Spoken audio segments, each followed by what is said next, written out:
Welcome to the 8 Minute Rule podcast, where actual physical therapists share clinical pearls designed to create conversation around what's getting results in the clinic. No fluff, no Medicare stopwatch, only quality content. Welcome back to the 8 Minute Rule. We have Drew and Mark with us here today. Lucas not able to make it. Be back next time. What we're going to start with today is a nice little icebreaker for both of you guys this time, since we have the time. Comfort food. Mark, what is your favorite comfort food? Ooh, damn it. Honestly, probably pizza. It's Pizza. quick, easy, and also very delicious. Hard to go wrong with pizza. All right, Drew, what about you? I don't know if this falls in the traditional thing, but I have a massive sweet tooth. And so, like, if I'm stressed or things like that, sometimes I just want to go eat sweets. My favorite is ice cream, but I try not to keep it in the house because I know I'll eat the Yeah, whole thing in a sitting. it's a good choice. Yeah, keep it out of the house. All right, so last couple of episodes, we've focused on a lot of topic centric, whether it's topics in PT or in the clinical realm. So we wanted to take an episode here just to get a little bit more in depth, kind of low level at the clinical setup, and go through some of the episodes that we had talked about, different things. We want to dig into a little exercise progression and see what Mark and Drew have in terms of some of their favorite exercises for the things that we have gone through, and then how they may progress them as well too. So let's start off from episode 1, where we had talked about some of that annoying parascapular pain. Mark, why don't you give us a rundown of kind of what you may treat, and a little progression, so we can have some good tools to take back in the clinic. All right. So focusing primarily exercise based versus like manual. This is kind of assuming that we've done the manual necessary to then get into the exercises that we need to do.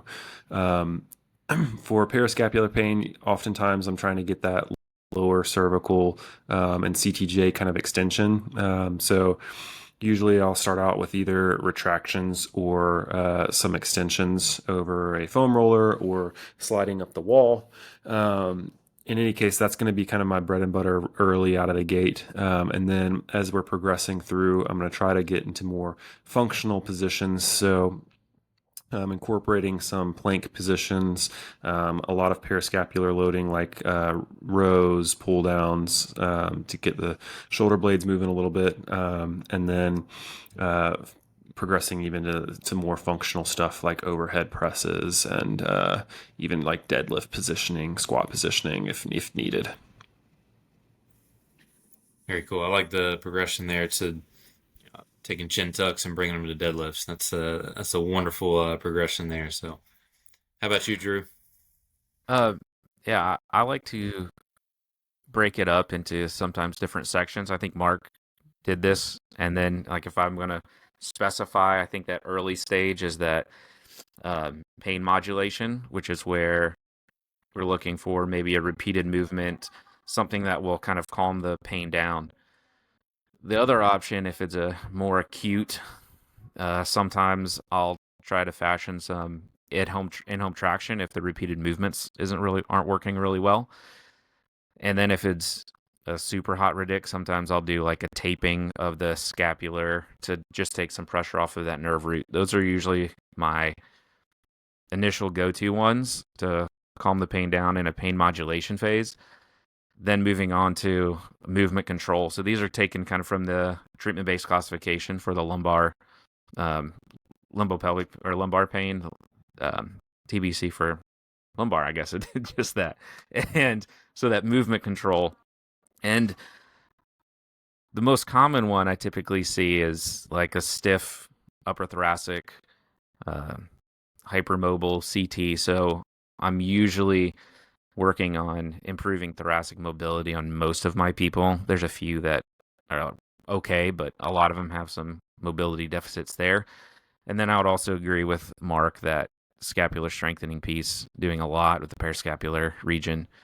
And then for the last phase, the functional optimization, I'm typically going to, for upper body, I want to do some sort of a push, a pull, and a press, and then probably throw in a carry in there somewhere. So those are the main things in that progression I want to get to.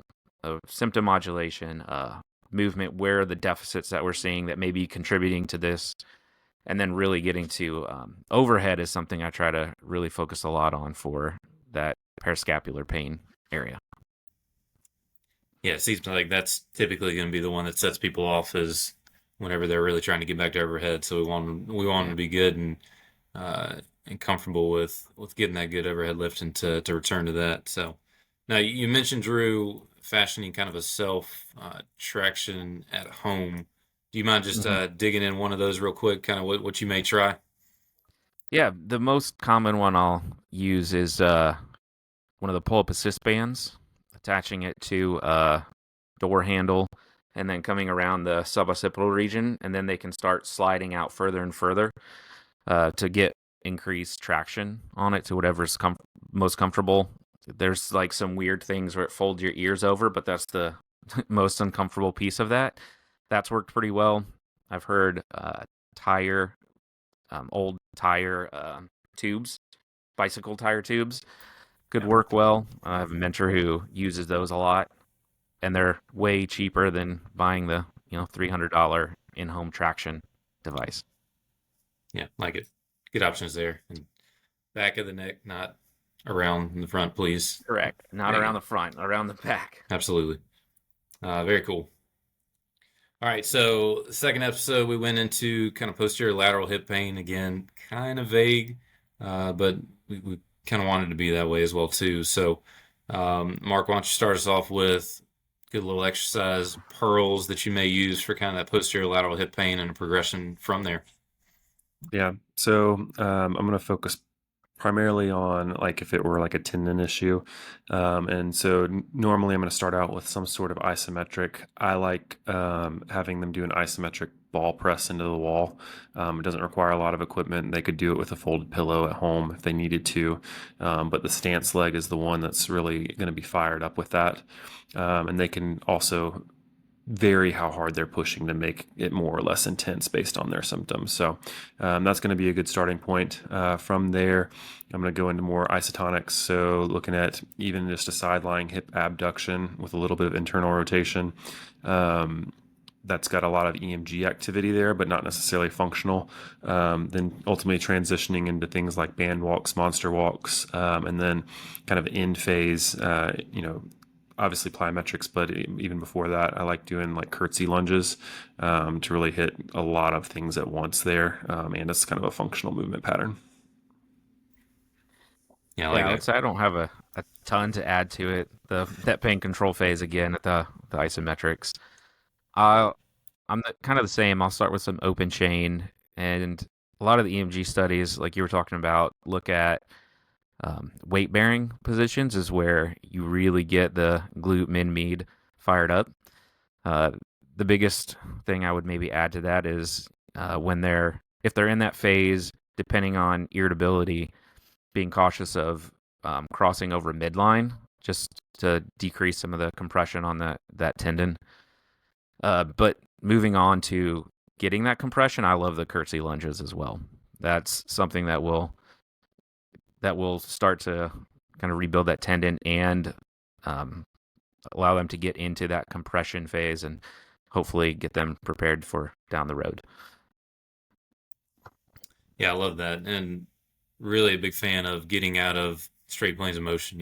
One of the biggest things that we tend to do is not incorporate that enough. So yeah, I love the curtsy lunge. That's a great opportunity to work in a different plane and continue to get that tendon a little bit stronger, right? So early on, trying to somewhat unload and then get that pain modulation as you guys talked about in all of your progressions.